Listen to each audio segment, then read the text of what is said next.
Bonjour à tous et bienvenue sur ma chaîne, je suis trop contente de vous retrouver pour une autre vidéo qui va arriver du coup un peu plus tôt.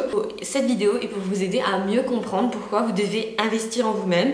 Et par investir en vous-même, je veux dire pourquoi vous devez investir de l'argent, du temps et de l'énergie pour faire avancer votre vie. En gros, c'est pour mieux préparer l'avenir, que ce soit au niveau physique, au niveau mental. On a tous un capital, un potentiel qu'on doit soit faire grossir ou voilà, entretenir tout simplement pour que dans un futur proche ou moins proche, on puisse accéder, on puisse conserver ce capital ou le faire grossir ou s'améliorer. Vous allez voir que ça peut concerner tout un tas de choses. Premièrement, investissez dans les soins pour votre peau. Quand on est jeune, je sais que ça peut paraître futile et quand je veux dire investir, j'investis pas non plus des centaines et des centaines d'euros. Simplement investir dans l'hydratation et la protection contre le soleil. Ça peut vous aider vraiment à conserver votre peau, à la soigner et à être sûr que quand vous allez avoir un certain âge, et ben vous n'allez pas tout de suite avoir les signes de l'âge comme les rides, etc. Deuxièmement, investissez dans votre éducation, donc que vous ayez déjà un diplôme d'études supérieures ou pas du tout, c'est le moment d'investir dans... Il n'y a pas de moment en fait, c'est le bon moment, mais c'est maintenant. Il faut savoir que même si vous travaillez et par exemple si vous voulez avoir un autre poste, avoir une promotion ou ce genre de choses, il faut toujours être en train d'apprendre, donc n'hésitez pas à suivre des MOOC et à avoir le certificat qui va avec ou à faire des choses qui vont entre autres vous aider à consolider votre éducation pour que vous puissiez accéder au type de travail que vous avez toujours voulu. Investissez dans un abonnement à la gym, mais de manière plus globale, ce que je veux dire, c'est investissez dans ce qui va vous mettre, ce qui va vous aider à garder votre physique ou à maigrir ou ce que vous voulez selon vos objectifs.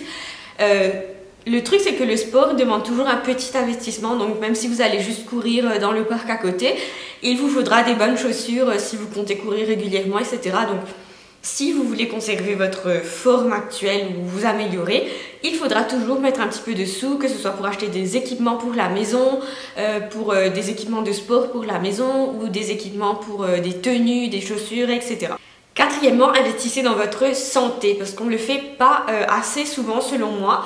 On dit toujours que la santé c'est la plus grande forme de richesse et je suis entièrement d'accord. Si vous n'avez pas la santé, vous pouvez avoir tout ce que vous voulez, vous ne serez jamais heureux.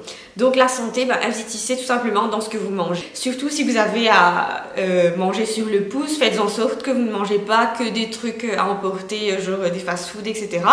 Investissez aussi dans des compléments alimentaires si vous pouvez, notamment des trucs ultra simples, quoi, des petites gélules qui sont ultra saines, naturelles, etc. Il en existe plein. Donc ne mettez pas non plus des centaines d'euros dans des trucs qui ne fonctionnent pas. Il y a des trucs de grand-mère qui fonctionnent très bien. Aussi, pensez à vous faire régulièrement des prises de sang et des visites chez votre médecin traitant, au moins voire 1 à 2 fois par an, une fois par an si vous n'avez rien et 2 fois par an et plus si vous avez déjà eu des soucis auparavant par rapport à votre santé. Cinquièmement, investissez dans votre maison.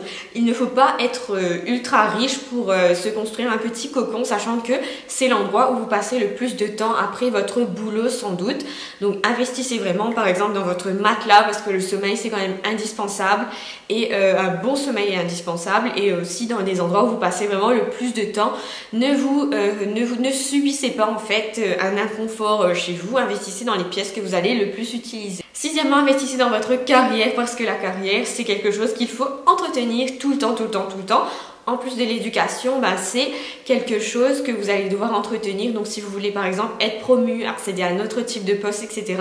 Et surtout si vous avez quelques années d'expérience devant vous, n'hésitez pas à faire appel à quelqu'un, un coach pour vous aider stratégiquement pour savoir comment vous allez réorienter tout ça, comment vous allez accéder à telle promotion. Mais de manière plus simple, n'hésitez pas à payer un petit peu pour faire un bilan de compétences, surtout si vous avez quelques années d'expérience.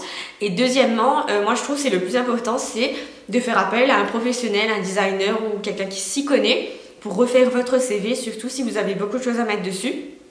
Je trouve que ça change vraiment les choses, ça coûte un petit peu cher mais ça vaut totalement le coup. N'hésitez pas aussi à investir dans vos vêtements. Ce que je suis en train de dire, c'est pas d'aller acheter comme une folle ou comme un fou dans les magasins, mais d'investir en fait dans vos basiques. Vous savez comme moi qu'on a beau avoir 15 000 beaux vêtements, on va toujours vers quelques vêtements seulement, on les met constamment. Donc ça, c'est ce que j'appelle des basiques. Ce sont des choses qui vont avec absolument tout, que vous pouvez mettre de manière versatile pour des trucs chics ou pour des trucs basiques. Investissez dans vos basiques, des trucs que vous mettez tous les jours, c'est vachement important. C'est pas parce que vous les mettez tous les jours que vous devez acheter la mauvaise qualité. Investissez dans votre argent. C'est une façon bizarre de le dire, mais ce que je veux dire par là, c'est déjà créer votre fonds d'urgence, peu importe l'âge que vous avez, créer votre fonds d'urgence. C'est ce fonds qui va vous dépanner en cas de coup dur. Donc pour moi, un fonds d'urgence, c'est quand même minimum 3 mois de vie sans 3 mois de vie, quoi. Ce que vous vous coûtez pendant 3 mois, ça s'appelle un fonds d'urgence et ça peut être utile pour plein de types d'urgence en fait.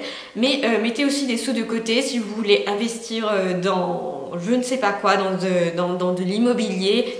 Si vous voulez créer une entreprise, si vous avez un projet pour plus tard, des fois on ne sait pas pourquoi on économise, mais il y a toujours un projet qui nous vient dans le cours de la vie, qui vaut totalement le coup et que du coup on est content qu'on ait économisé pour ce truc quoi. Investissez dans votre vie intellectuelle, ça veut tout simplement dire lisez des livres, écoutez des podcasts, cultivez-vous, allez vous inscrire à la bibliothèque, ce genre de choses. C'est des trucs totalement faciles à faire, mais je sais qu'il y a beaucoup de gens qui ne lisent pas, qui n'écoutent pas de podcast. Cultivez votre culture, votre tête, en fait gardez votre cerveau actif. Donc n'hésitez pas aussi à visiter des musées, à aller voir des conférences, c'est vraiment important, vraiment très très important de se garder actif intellectuellement en plus de physiquement. Et dixièmement, investissez dans vos relations tout simplement, investissez de manière financière et dans votre temps et votre énergie pour garder près de vous les gens qui sont vraiment, qui vous sont les plus chers, donc votre famille, vos amis, etc. Des fois, il faut acheter un billet de train pour aller voir quelqu'un qu'on n'a pas vu depuis longtemps. C'est un investissement, ça peut être une centaine d'euros, mais ça vaut le coup des fois pour garder ces gens-là proches de vous. Donc voilà, cette petite vidéo est finie, j'espère que vous l'avez aimée. Je vous retrouve très vite pour une prochaine vidéo. D'ici là, portez-vous bien et prenez soin de vous.